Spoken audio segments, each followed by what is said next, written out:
નમસ્કાર મિત્રો, સ્વાગત છે તમારું આપણી યુટ્યુબ ચેનલ HM સ્ટડી ની અંદર. તો જે પણ મારા મિત્રો કોમ્પિટિટિવ એક્ઝામ ની તૈયારી કરતા હોય અને એમને એમ છે કે આપણે બંધારણ ભણવું છે, બંધારણ ભણવું પણ ક્યાંથી ભણવું બંધારણ, તો આપણી યુટ્યુબ ચેનલ ઉપર તમને સંપૂર્ણ બંધારણ એકદમ ફ્રી ની અંદર 0 થી હીરો થવાય એવું આપણે બંધારણ ભણવા જઈ રહ્યા છીએ. તો જે પણ તમારા મિત્રો લાગતા વળગતા હોય એમને એવું છે કે બંધારણ એમને પણ ક્યાંથી ભણવું, તો એમને પણ આપણો આ વિડીયો શેર કરી દેજો અને જોડાયેલા રહેજો મિત્રો આપણી HM સ્ટડી યુટ્યુબ ચેનલ ઉપર. તો આપણે બંધારણની અંદર સૌપ્રથમ ટોપિક શરૂ કરવાનો છે બંધારણ સભાનો વિચાર. બંધારણ સભાનો વિચાર કોણે રજૂ કર્યો હતો? તો 1895 ની અંદર 1895 ની અંદર બાળ ગંગાધર તિલકે સૌપ્રથમ બંધારણ સભાનો વિચાર રજૂ કર્યો હતો.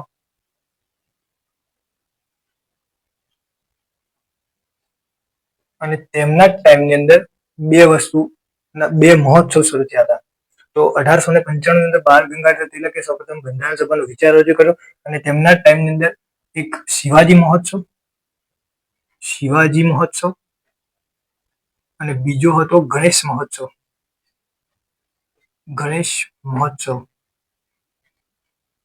તો આ રીતે 1895 ની અંદર આપણા બાળ ગંગાધર તિલકે સૌપ્રથમ બંધારણ સભાનો વિચાર રજૂ કર્યો હતો અને એમના ટાઈમની અંદર શિવાજી મહોત્સવ અને ગણેશ મહોત્સવ, આવા બે મહોત્સવ 1895 ની અંદર બાળ ગંગાધર તિલકના ટાઈમની અંદર શરૂ થયા હતા. એમના જ સમયની અંદર એમના દ્વારા શરૂ કરવામાં આવેલા. પછી 1922 ની સાલ આવે છે. 1922 ની અંદર આપણા ગાંધીજી 1922 ગાંધીજી સૌપ્રથમ બંધારણ સભાનો વિચાર રજૂ કર્યો. 1922 ની સાલ આવી, એની અંદર ગાંધીજીએ સૌપ્રથમ બંધારણ સભાનો વિચાર રજૂ કર્યો અને બાપુએ કહ્યું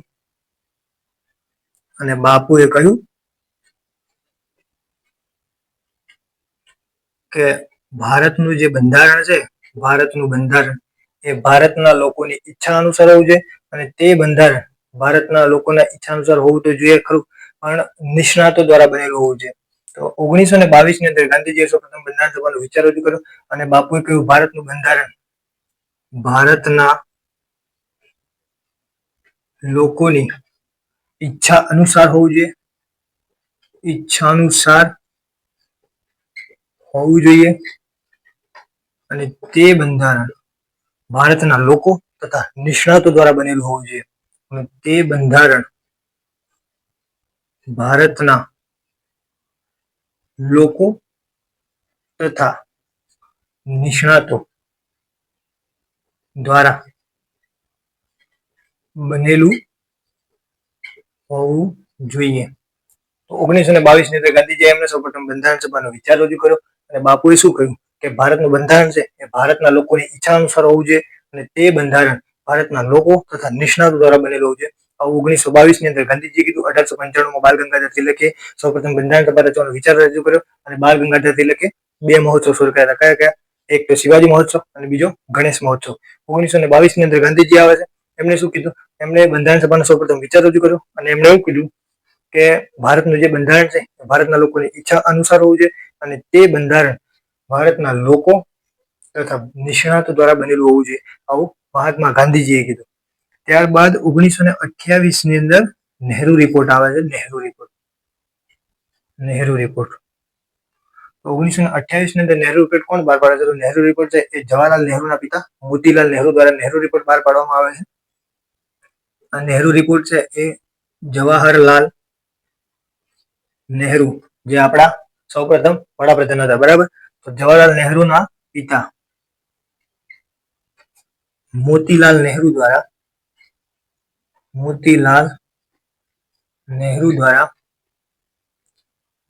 નહેરુ રિપોર્ટ લાવવામાં આવે છે.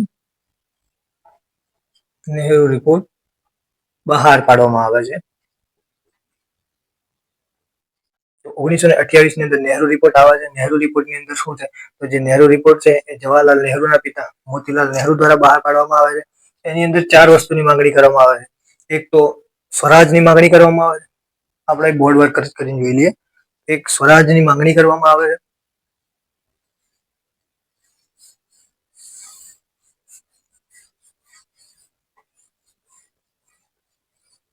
નહેરુ રિપોર્ટની અંદર 4 વસ્તુની માંગણી કરવામાં આવે છે. બરાબર, 4 વસ્તુની માંગણી કરવામાં આવે છે. એક સ્વરાજની માંગણી કરવામાં આવે છે. સ્વરાજની માંગણી કરવામાં આવે છે. 2 અધિકારોની માંગણી કરવામાં આવે છે.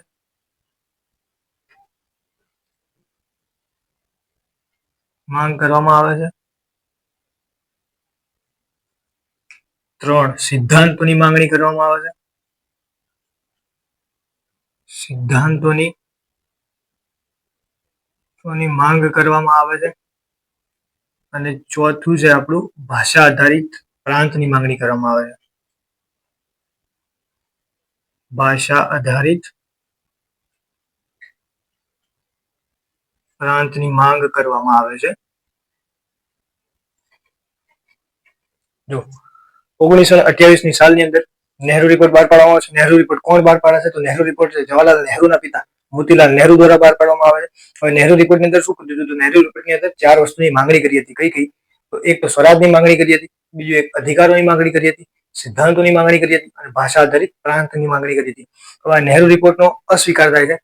નહેરુ રિપોર્ટનો અસ્વીકાર થાય છે એટલા જ માટે નહેરુ રિપોર્ટને સ્વતંત્ર ભારતના બંધારણની બ્લુપ્રિન્ટ કહેવામાં આવે છે. તો કોને સ્વતંત્ર ભારતના બંધારણની બ્લુપ્રિન્ટ કહેવામાં આવે છે? આવો પ્રશ્ન તમારે પૂછાઈ શકે છે પરીક્ષાની અંદર.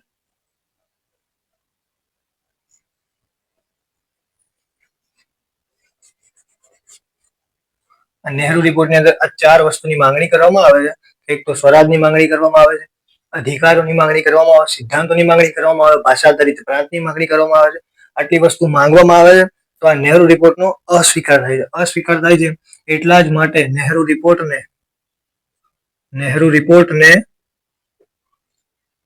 સ્વતંત્ર ભારતના બંધારણની બ્લુપ્રિન્ટ કહેવામાં આવે છે. શું કહેવામાં આવે છે? બ્લુપ્રિન્ટ કહેવામાં આવે છે. અને બીજું આની અંદર કે આને બ્લુપ્રિન્ટ કહેવામાં તો આવે છે કે જેનું નહેરુ રિપોર્ટનો અસ્વીકાર છે એટલા માટે. અને બીજું એક કારણ એ બી હતું કે જે સ્વતંત્ર ભારતનું બંધારણ તૈયાર કરવાનો પ્રથમ પ્રયાસ હતો એટલા માટે પણ આને બ્લુપ્રિન્ટ કહેવામાં આવે છે. તો ભારતનું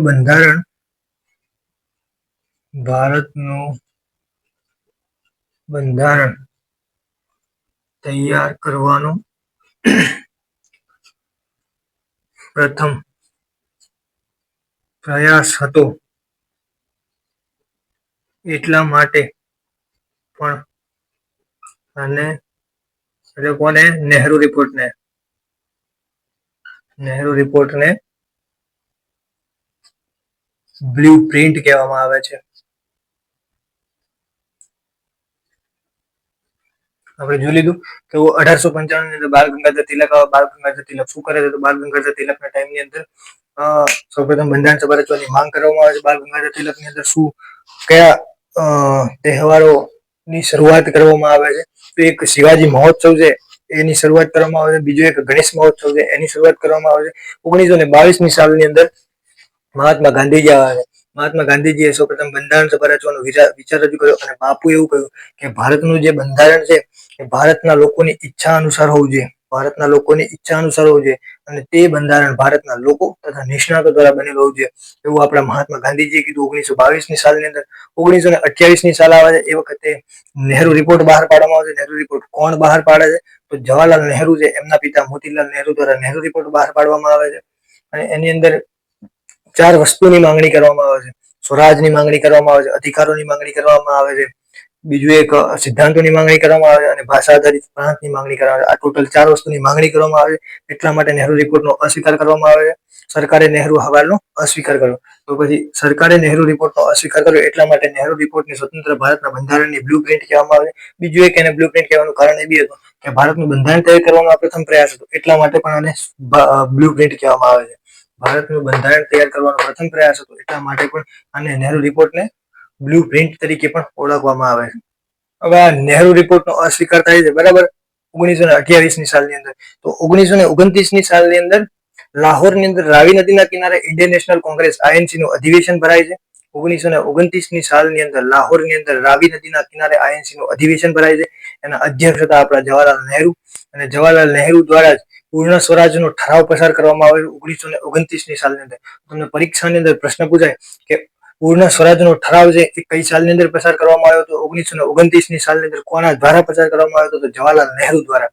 આપણે જોઈએ, ચલો 1929ની સાલ આવે છે, બરાબર.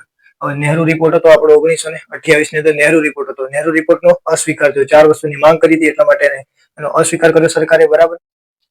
1929ની સાલની અંદર 1929માં લાહોરમાં રાવી નદીના કિનારે આઈએનસી નું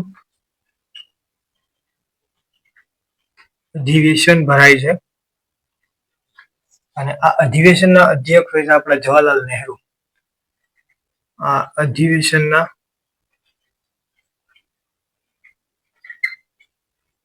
અધ્યક્ષ હોય છે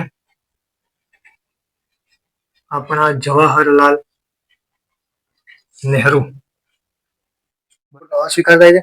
1929માં લાહોરમાં રાવી નદીના કિનારે ઇન્ડિયન નેશનલ કોંગ્રેસનું અધિવેશન ભરાય છે, અને આ અધિવેશનના અધ્યક્ષ હતા આપણે જવાહરલાલ નહેરુ. જવાહરલાલ નહેરુ છે આપણા, બરાબર. એ લાહોરમાં રાવી નદીના કિનારે ઇન્ડિયન નેશનલ કોંગ્રેસનું અધિવેશન ભરાય છે, એની અંદર એ અધ્યક્ષના પદ ઉપર છે. અને જવાહરલાલ નહેરુ જ 1929ની અંદર પૂર્ણ સ્વરાજનો ઠરાવ પસાર કરે છે. પૂર્ણ સ્વરાજનો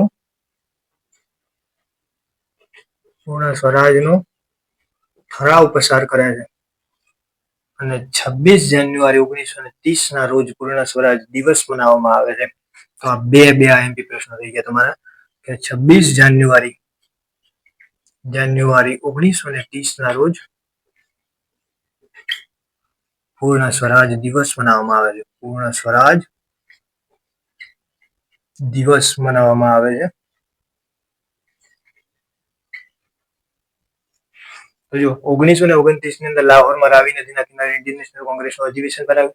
આ અધિવેશનના અધ્યક્ષ હતા આપણા જવાહરલાલ નહેરુ, બરાબર. અધ્યક્ષ પદે હતા એટલા માટે એમણે 1929ની અંદર પૂર્ણ સ્વરાજનો ઠરાવ પસાર કરે છે. તો પૂર્ણ સ્વરાજનો ઠરાવ કોણ પસાર કરે છે એવું પૂછાય, તો આપણા જવાહરલાલ નહેરુ દ્વારા પૂર્ણ સ્વરાજનો ઠરાવ પસાર કરવામાં આવે છે. ક્યારે પસાર કરવામાં આવે છે? 1929ની સાલની અંદર પસાર કરવામાં આવે છે. પછી પૂર્ણ સ્વરાજ દિવસ ક્યારે મનાવવામાં આવે છે એવું કહેવામાં આવે કે પૂર્ણ સ્વરાજ દિવસ તો 26 જાન્યુઆરી 1930ના રોજ પૂર્ણ સ્વરાજ દિવસ મનાવવામાં આવે છે. ત્યારબાદ 1934ની સાલ આવે છે, કે જે ઔપચારિક રૂપે બંધારણ સભાની રચનાની માંગ કોણે કરી હોય? એવા વ્યક્તિ કોણ હતા કે જેને ઔપચારિક રૂપે બંધારણ સભાની રચનાની માંગ કરી હોય? તો ઔપચારિક રૂપે બંધારણ સભાની રચનાની માંગ 1934ની સાલની અંદર 1934માં માનવેન્દ્રનાથ રોય દ્વારા સૌ પ્રથમ ઔપચારિક રૂપે બંધારણ સભાની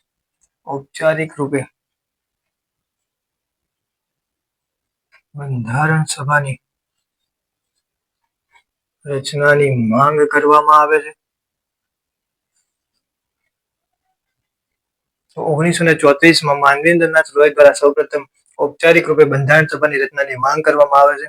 ઔપચારિક રૂપે માંગ કરી હોય સૌપ્રથમ કોણ હતા? તો માનવેન્દ્રનાથ રોય. કઈ સાલની અંદર એમણે માંગણી કરી હતી? તો 1934ની સાલની અંદર બંધારણ સભા રચવાની ઔપચારિક રૂપે માંગણી કરી હોય એવા વ્યક્તિ તો માનવેન્દ્રનાથ રોયની ઓળખવામાં આવે છે. 26 જાન્યુઆરી 1930 પૂર્ણ સ્વરાજ દિવસ. 1929ની અંદર પૂર્ણ સ્વરાજ ઠરાવ પસાર કર્યો હતો. પૂર્ણ સ્વરાજ ઠરાવ કોણે પસાર કર્યો હતો? જવાહરલાલ નહેરુ દ્વારા પસાર કરવામાં આવ્યો હતો. તો ચાલો મિત્રો, આપણે હવે મળીએ નેક્સ્ટ લેક્ચરની અંદર. જય હિન્દ, જય ભારત.